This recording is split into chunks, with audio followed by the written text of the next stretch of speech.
Chapter 3. Moving on.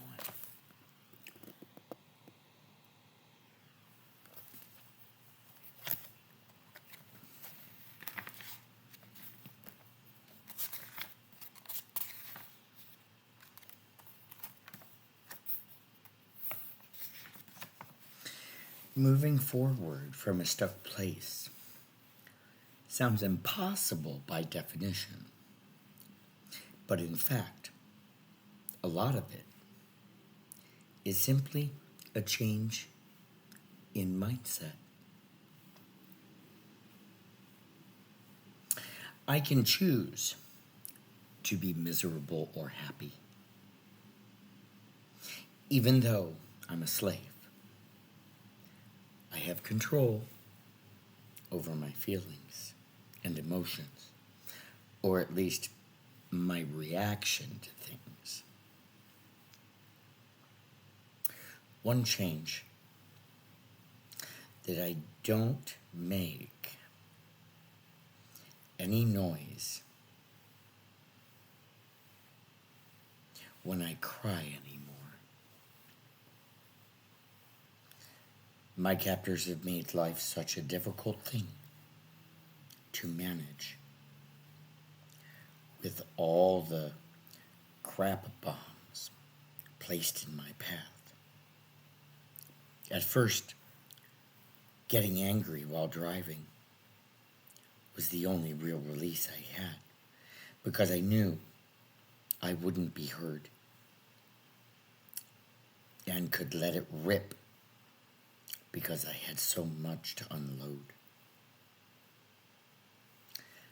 And they enjoyed every bit of it, I'm sure. Once I realized that, I stopped feeding into it.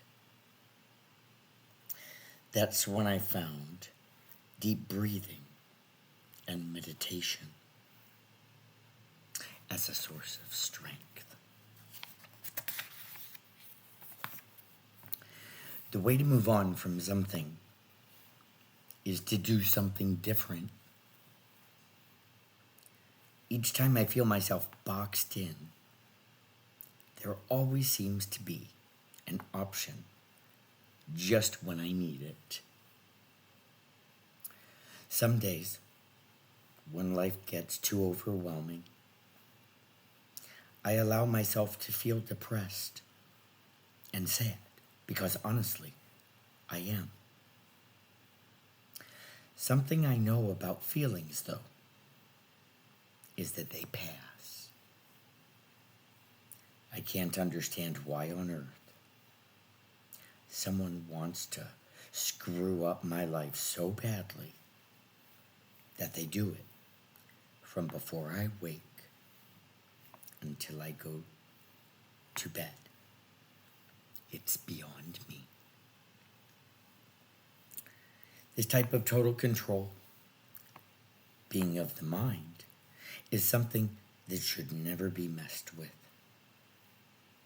Even if you don't agree with the things being said, it's challenging to get them out of your mind. Other people are able to influence you, make you feel a certain way, and believe things you ordinarily wouldn't. It's a crazy trap, and there is honestly nothing a person can do to avoid it, because you simply can't get away. This whole mess I'm in started over someone wanting to do something illegal, get me to move from my home. And they chose an illegal group to get the deed done. I worked tirelessly, trying to save myself from a tag team duo who speaks on my behalf and never tells me anything. They isolate me on purpose, and there is simply nothing good about either one. And that's an understatement. They both want the worst possible scenario in every situation, and get away from them, at least so far, has been impossible.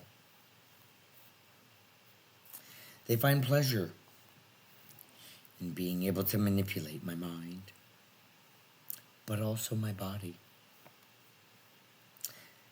They don't see their victims as other people. They see them as targets to completely destroy, electronically, from the inside out, literally. Because I choose to stand up for my rights, I continue to be punished and have my body, my brain, my teeth, probably organs destroyed until there is nothing left of me.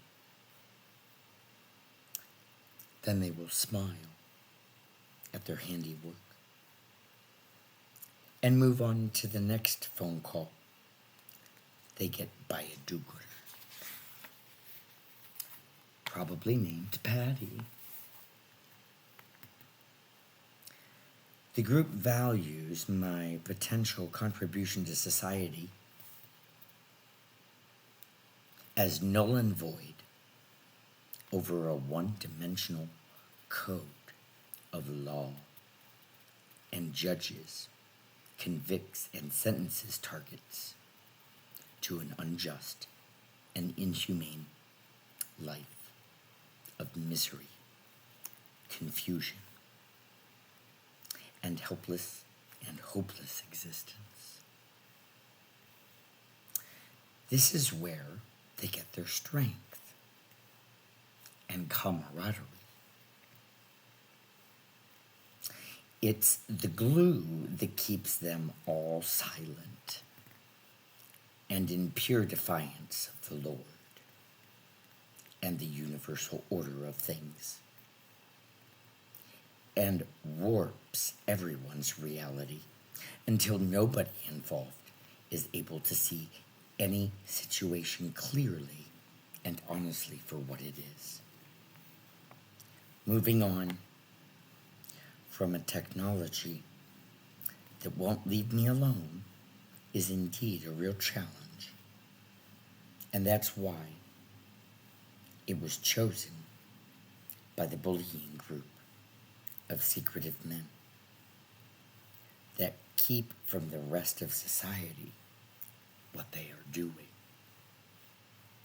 Their use of technology for a sidebar gig is not their story, it is mine. Their story is a projection that they are going to make happen with their even more illegal deeds. Because I've done nothing and am doing nothing that warrants such behavior, they are going to create a reason to justify their actions, to make it look good for whomever is on top, supervising this wicked operation, to completely destroy my life and existence. They've invented a storyline that is not true, and now are working backwards to justify what they have done. They used my behavior and reaction to torture, and knowing my body is being destroyed, as the need for the mental institution a neighbor promises everyone so much. So I suffer in pain and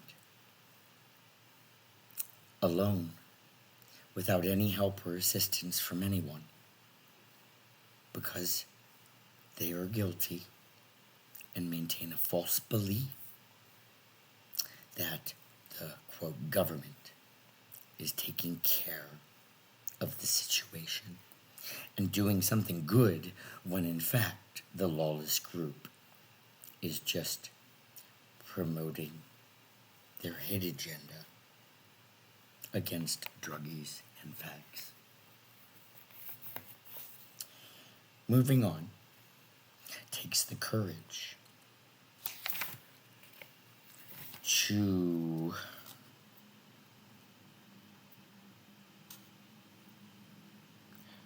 let go of the past and focus on controlling the present. It takes an amount of faith larger than the fear of the present, of the past. Sorry. It takes an amount of faith larger than the fear of the past. Moving on is an essential element to freedom itself. The things that most often keep us stuck is our own perspective and outlook of a situation. For me, moving on meant that I had to let the experience exist, not in the present, and by the same token, not necessarily wish ultimate revenge against those who have chosen to inflict harm. I had to arrive at a place of pity for them, because I can't imagine the pain and suffering they will endure, knowing that they were partly responsible for the outcome. Freedom is in peril because of ignorance and lack of factual evidence, as the people inflicting the harm would never come out and say so. And the victim is always discredited, because so much of his or her evidence is in the person's head or body and explained by something else. There is physical evidence of electronic harassment, but there are always other factors, typically, that could discredit EH for being the cause. Moving on means being optimistic and not grumpy or half interested, or not grumpy or half interested about new opportunities. What happens if we can't move on, though? Like my captors, who keep on projecting. Most often it is ourselves that enslave us and prevent us from reaching our full potential. There are times and factors, though, where other people or outside sources are the cause for our slavery. And what do we do about these things? It's a question that doesn't really have an answer, because people are going to do what they are, and ultimately, we don't control other people, places, or things. That is the sign of a disease of addiction. And the one piece of technology that threatens freedom more than anything else in the world, freedom more than anything else, is the ability for a person to know what another thinks without even saying a word. Confidential information is breached. Private ideas become public. just by a person thinking not to say something.